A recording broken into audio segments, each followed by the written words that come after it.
Assalamualaikum warahmatullahi wabarakatuh. Waalaikumsalam warahmatullahi wabarakatuh. Alhamdulillah. Wa nasta'inuhu wa nastaghfiruh billahi min shururi anfusina wa min sayyiati a'malina man yahdihillahu fala mudilla lahu wa man yudlil fala hadiya lahu. Asyhadu an la ilaha illallah wahdahu la syarika lahu Muhammadan abduhu wa rasuluhu wa man nabiyya ba'da. Sallallahu alaihi wa ala alihi wa ashabihi wa man tabi'ahum bi ihsanin ila yaumil wassalamu tasliman katsiran. Ya ayyuhalladzina amanu ittaqullaha haqqa tuqatih wa la tamutunna illa wa antum muslimun. Ya ayyuhalladzina amanu ittaqullaha wa qulu qawlan sadida yuslih lakum a'malakum wa yaghfir lakum dhunubakum wa may yuti'illah wa rasulahu faqad faza fawzan 'azima. Yang saya hormati, yang dirahmati Allah, yang dipilih Allah, kami hidup di Masjid Al-Rahman. Sholat, alhamdulillah bersyukur kita masih dikaruniai iman Islam sampai hari ini. Kita masih dikaruniai kesehatan. Kita masih diberikan kesempatan bisa fardu, duhur, bahkan masih duduk berterawih. Mudah-mudahan syukur kita ini akan menambahkan nikmat-nikmat Allah yang dijanjikan untuk kita. Sebagaimana firman-Nya, wa in ta'adana rabbukum la in syakartum la azidannakum. Maka barang siapa bersyukur nikmatku, aku akan tambahkan nikmat-nikmat. Mudah-mudahan kita semua di hadapan Allah Subhanahu wa taala dijadikan hamba-hamba yang abadi sabar. Amin. Salam dan salawat senantiasa tercurahkan pada junjungan kita Nabi Muhammad sallallahu alaihi wasallam yang Allah pilih untuk membawa hidup Islam yang hak sehingga kita mampu mencapai derajat hamba yang muttaqi, husnul khatimah dan akhirul jannah. Amin. Allahumma amin. Hari ini tanggal berapa? 4 Syaban. Lama akan masuk bulan Ramadan. Baru saja kita tinggalkan bulan Rajab. Dan bulan Rajab kemarin mensisakan satu hal yang harus kita ingat. Karena di dalam Isra Mi'raj ada satu hal yang sangat luar biasa, yakni esensi sholat. Maka kita diharapkan mampu nanti mencapai apa yang Allah inginkan. Dan kalau kita lihat dalam Isra Mi'raj surat 17 ayat 1, Subhanalladzi asra bi 'abdihi lailan minal masjidil haram ila masjidil aqsa alladzi barakna haulahu linuriyahum min ayyatina innahu huwas samiul basir. Boleh baca? Maha suci Allah yang telah memperjalankan hambanya pada suatu malam dari Al-Masjidil Haram ke Masjidil Aqsa yang telah kami berkahi sekelilingnya, agar kami perlihatkan kepadanya sebagian dari tanda-tanda kebesaran kami. Sesungguhnya Allah adalah Maha Mendengar, lagi Maha Mengetahui. Di Rasulullah diisrakan Haram ke Masjidil Aqsa dalam satu malam. Yang secara umum itu paling tidak butuh waktu jalan kaki itu 3 bulan. Sebulan. Kalau naik bagel, naik onta 1,5 bulan. Ini semalam. Sekarang kita lihat Mi'rajnya, surat 53. Isra. Sekarang Mi'raj. Sidratul Muntaha. Surat 53 ayat 13 sampai 18. Walaqad ra'ahu nazlatan ukhra inda sidratil muntaha indaha jannatul ma'wa inda sidrata ma yakhsha. 17-nya mazaqal basar wa taqwa 18-nya faqad ra'al ayati rabbil kubra. Boleh baca. Mulai 13. Ini mi'rajnya ini. Dan sesungguhnya Muhammad telah melihat Jibril itu dalam rupanya yang asli pada waktu yang lain, yaitu di Sidratul Muntaha. Di dekatnya ada surga tempat tinggal. Muhammad melihat Jibril ketika Sidratul Muntaha diliputi oleh sesuatu yang meliputinya. Penglihatannya Muhammad tidak berpaling dari yang dilihatnya itu dan tidak pula melampauinya. Sesungguhnya dia telah melihat sebagian tanda-tanda kekuasaan Allah yang paling besar. Tuh, jadi Rasulullah itu benar-benar Isra dan Mi'raj. Soalnya diletakkan dalam surat 17 ayat 1, Mi'rajnya surat 53 pada ayat 13 sampai 14. Nah, maka esensi daripada Isra itu sholat. Sehingga kita diperintahkan oleh Allah Subhanahu wa taala sholat. Dan sholat itu adalah ibadah yang paling utama. Ibadah paling utama. Mari kita cek surah 29. Surah 29 itu surat Al-Ankabut ayat 45, bahwa ibadah sholat itu yang Allah inginkan, dan sholat itu adalah ibadah yang paling utama. Utlu ma uhiya ilaika minal kitab aqimis sholat inna sholatan tanha 'anil fahsya'i wal munkar wa la dzikrullahi akbar wallahu ya'lamu ma tasna'un. Bacalah apa yang telah diwajibkan kepadamu, yaitu Al-Quran, dan dirikanlah sholat. Sesungguhnya sholat itu mencegah dari perbuatan-perbuatan keji dan munkar, dan sesungguhnya mengingat Allah dengan sholat adalah lebih besar keutamaannya dari ibadah-ibadah yang lain. Jadi walabillahi akbar, wakil tahun. Jadi sholat itu ibadah paling utama. Maka Rasul bersabda, hadisnya Bukhari Muslim, berawalnya Ibnu Abbas radhiyallahu anhu, Rasul bersabda, awal minat abdihi yaumal qiyamah sholat, fa khairu saywa amalihi wa fasadat saywa amalihi. Jadi pertama kali yang dihisab oleh itu sholat. Kalau seseorang sholat, amalnya dihitung. Kalau tak sholat, tidak dihitung. Jadi nggak pakai dihisab. Jadi kalau jenengan malas ngantri hisab, nggak usah sholat. Ya. Nggak pakai dihisab, langsung dikeruk-keruk. Ya.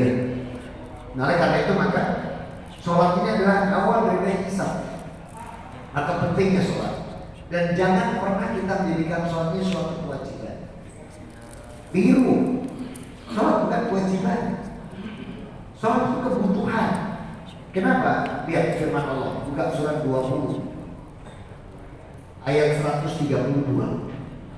Waktu ahlaka bis-shalah wastahdir 'alaiha la nas'aluka rizqa nahnu narzuquk wal 'aqibatu lit-taqwa. Boleh dibaca teman-teman? Dan perintahkanlah kepada keluargamu mendirikan sholat, dan bersabarlah kamu dalam mengerjakannya.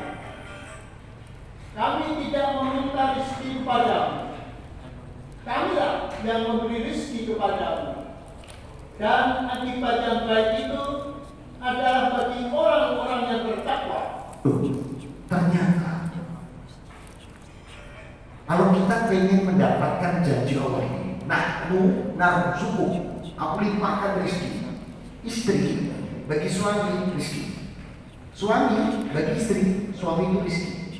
Anak-anak bagi orang tua rezeki, orang tua bagi anak-anak rezeki, rumah rezeki, kendaraan rezeki, gaji rezeki, kesehatan rezeki.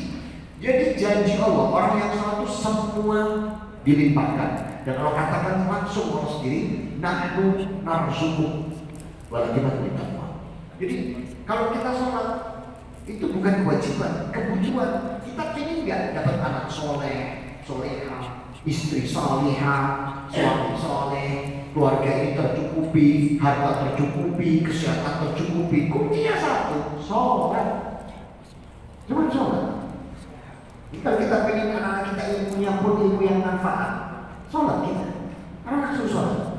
Dan ternyata sholat itu mencapai kunci sukses atau kekusukan itu kalau dilaksanakan dengan sabar. Kalau dia bilang wastabir alaiha, sabarlah kamu dalam mengerjakannya.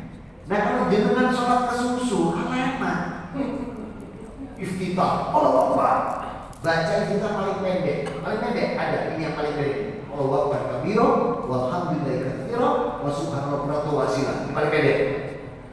Kalau yang ini wajah itu panjang. Yang berhaqqa wa qul haqqa wa nur haqqa itu panjang juga.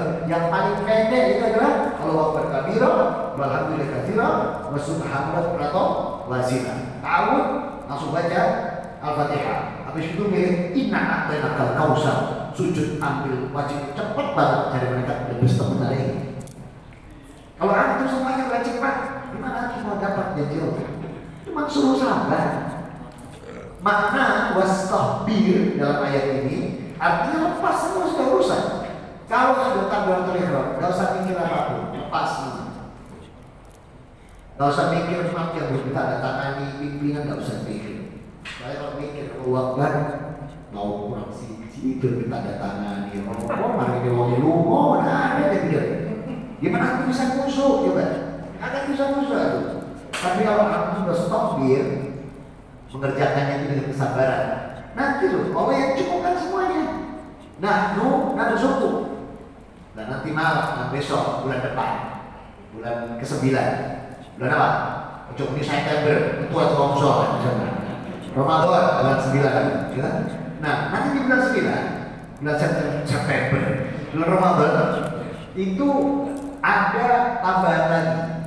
Dan kalau kita mampu melaksanakan ini, jenengan tambah satu pangkat. Tambah apa? Satu pangkat. Kalau pangkatnya buka surat 25 ayat 64. Coba kita cek juga betul nggak 64. Orang yang mendirikan sholat apa itu pangkatnya ibadur rahman. Betul. Walaupun jadi itu mudah.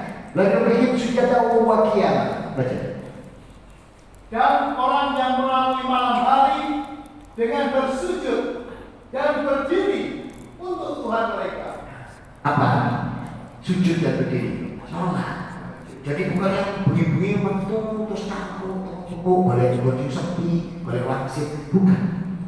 Kalimat Allah itu sujud wa qiyamah, disuruh sujud dan berdiri dalam sholat. Jadi bukan malam-malam terus boleh coba dulu. Boleh wangsit. Kira-kira nomor piro ya? Nomor piro ya? Kan aku nomor piro ya? Bukan. Kalau kan dibaca jagalan ya? Yang hari Rabu malam mulai dari kendaraan Mercy sampai beca ada semuanya. Yang tadi langsung ya? Si pulang naik ke gunung, turun dengan tongkat 7 keliling, ya? Mati berguling-guling. Wah ini terguling, udah. Tapi orang-orang yang sujud dan berikan sholat, dan kesempatannya Allah berikan besok di bulan 9 Ramadan sholat malam yang disebut sholat lain atau qiyamul lail. Sholat apa itu namanya? Kan kalau tahajud yang setiap hari, yang khusus Ramadan sholat malam apa namanya? Nah tarawih itu gak ada di bulan lain.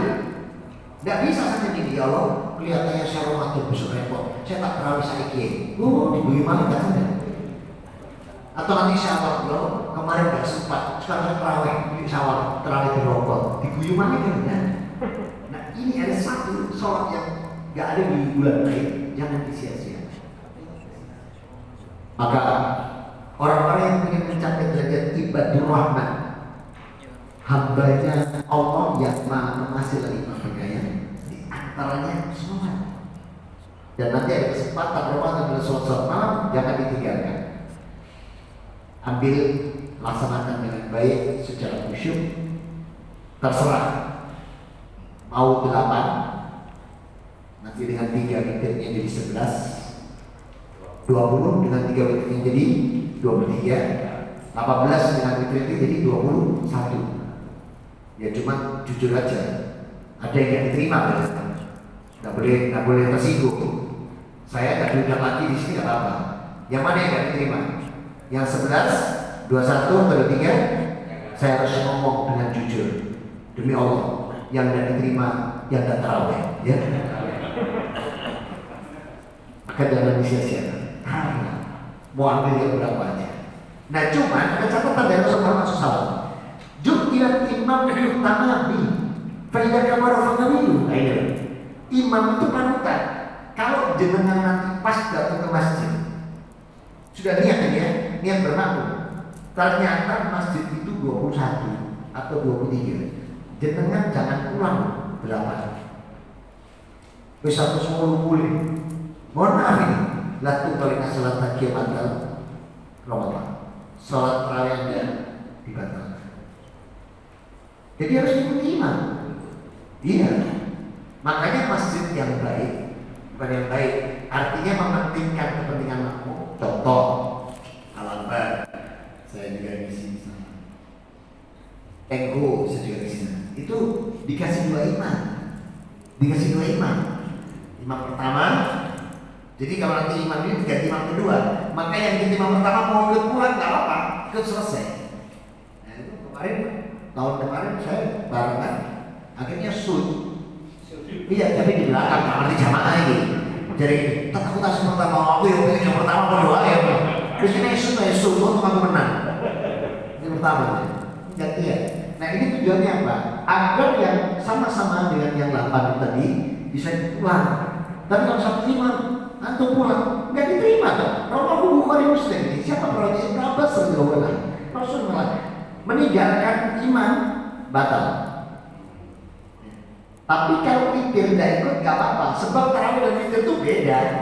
Witir tarawih. Jadi kalau misalnya antum ambil 11 masjid yang 11 ikut di sana, cuma 8 pulang tak ada witir, nggak apa-apa, sah. Karena berpikir ini, wes dosa, waktu tak witir diri, atau dia wes tak kalau witir. Nah kalau ikut witir, nanti malam tahajud, nggak usah witir lagi. Karena Rasul bersabda, la witroni fi lailatin. Tidak ada Aisyah mengatakan, Bukhari Muslim, tidak ada 2 witir dalam satu malam. La witroni fi lailatin. Tidak ada 2 witir dalam satu malam.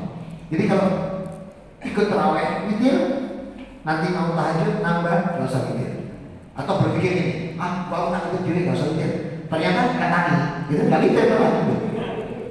Dan witir itu bukan hanya Ramadan ya, setiap hari witir. Hadallah ila salat witr haqqan lil mu'min, kata Rasul. Sebenarnya witir kewajiban dan hak bagi setiap mukmin, setiap hari bukan Ramadan. Oleh karena itu maka persiapkan diri baik-baik. Perpanjang amal yang soleh dan ibadah di bulan Syawal ini sebagai kopiah dari bulan Ramadan. Mudah-mudahan Allah berikan kita semua umur yang berkah, amin. Kesehatan yang berkah, amin. Rezeki yang bersah, halal dan thayyibah, amin. Dijadikan kita bertemu bulan Ramadan, bisa melaksanakan amal soleh dan ibadahnya di bulan tersebut. Lepas bulan Ramadan menemui Idul Fitri dan kembali melanjutkan kehidupan, melanjutkan kita dalam keberkahan. Amin. Ini yang bisa saya sampaikan. Apa? Oh boleh.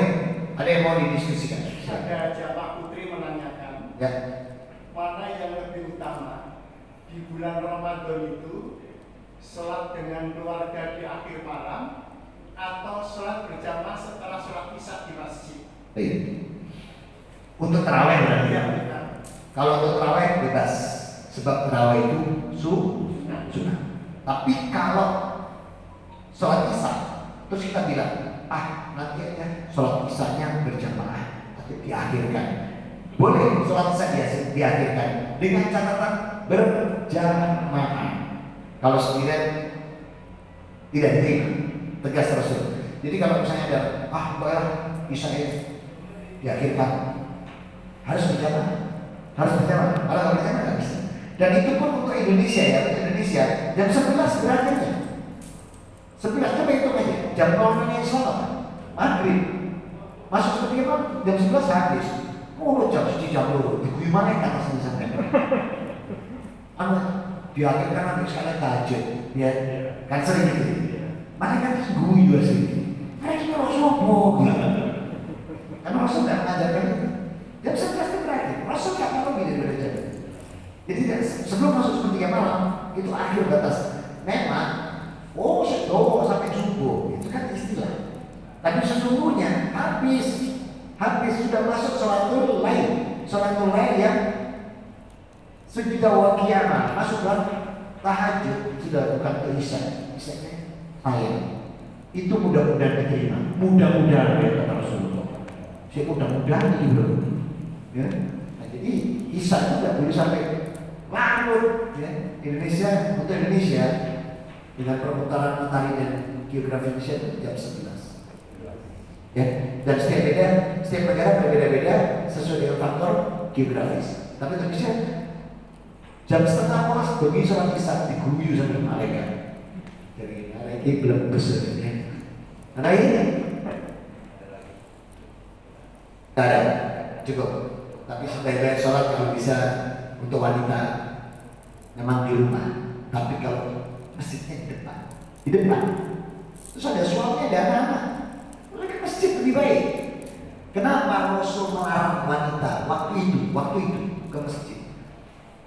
Jangankan wanita, pasukan muslim saja untuk sholat itu penuh was-was. Kalau kita baca lengkap di surat An-Nisa mulai ayat 102 sampai 103, sholat itu sampai gantian sistemnya supaya bisa bermakmum dengan Rasulullah. Nanti yang habis selesai ini seperti itu sambil memegang senjatanya, panahnya, pedangnya. Karena apa? Diancam kaum musyrikin dan orang-orang kafir untuk menjaga pasukan muslimnya dengan berat, apalagi melibatkan wanita. Maka Rasulullah itu melarang. Nah kalau sekarang setelah Umar Ibn Khattab sebelum itu Abu Bakar Siddiq, beliau mulai membuka soft wanita. Karena apa? Putrinya beliau Aisyah mengatakan putri beliau istri Rasulullah disiapkan soft, para istri disiapkan. Jadi mulai Umar mulai ada soft wanita. Jadi silakan ke masjid. Jadi dulu ke masjid itu karena bahaya dan faktor fitnah. Supaya tidak ada fitnah wanita sendirian di masjid. Kalau masjid dekat rumah, ada suami, ada anak-anaknya, nggak apa-apa. Justru fitnah itu begini, malam-malam keluar jam 2, ditanya security, mau kemana bu? Mau kemana? Apa yang sholat subuh? Jatuhnya jam 2 malam. Itu baru jadi fitnah. Memang nggak tahu, nggak apa sih namanya. Mudah-mudahan bisa bermanfaat. Mohon atas keterangan aku berkata subhanallahumma wa bihamdika asyhadu an la ilaha illa anta astaghfiruka wa atubu ilaik. Alhamdulillah rabbil alamin wa atubu ilaik. Assalamualaikum warahmatullahi wabarakatuh.